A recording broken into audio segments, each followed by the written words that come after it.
मी doctor Qadri, मी कादरी हॉस्पिटलमध्ये consultant orthopaedic surgeon आहे।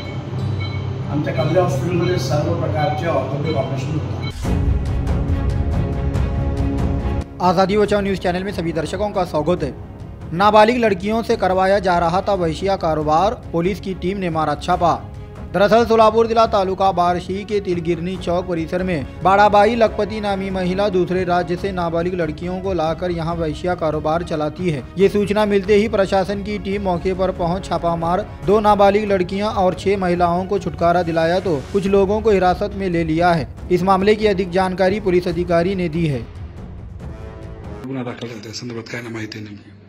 काल सायंकाळच्या सुमारास पोलिसांना माहिती मिळाली की तिलगिरनी चौक या ठिकाणच्या गल्लीमध्ये काही अल्पवयीन मुलींना वेश्या व्यवसाय करण्यासाठी आणलेले आहे।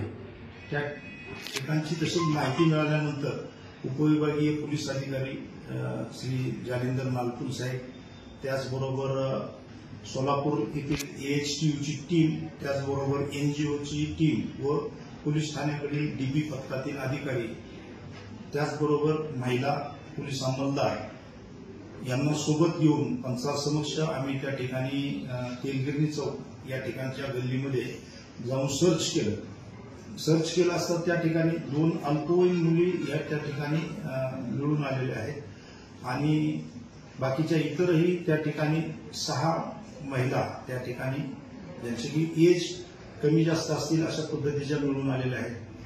पोलिसांनी या सर्वांना त्या ठिकाणून ताब्यात घेतलं।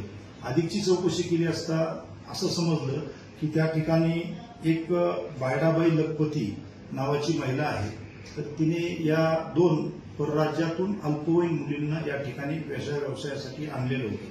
पोलीस ठाण्यात येऊन त्यांच्यावरती बायडाबाई लखपती यांच्यावरती या ठिकाणी पिटा कायदा कलम 345 त्याचबरोबर IPCच्या 370 कलमामुळे गुन्हा दाखल करण्यात आलेला आहे।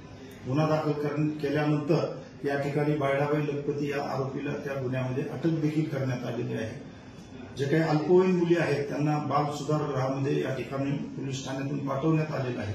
त्याचबरोबर इतरही ज्या 6 महिला होत्या त्यांच्या एज डिटर्मिनेशन जी काही टेस्ट असते ती करण्यासाठी सिव्हिल हॉस्पिटल या ठिकाणी पाठवण्यात आलेलं आहे। आणखी इतर कोणाकोणाचा सहभाग त्यामध्ये आहे तर ते तपासण्याचं काम चालू आहे। इतरही त्यांना मदत करणाऱ्या लोकांचा त्यामध्ये सहभाग वाढू शकतो। या ठिकाणी पोलिसांचा अधिक तपास चालू आहे।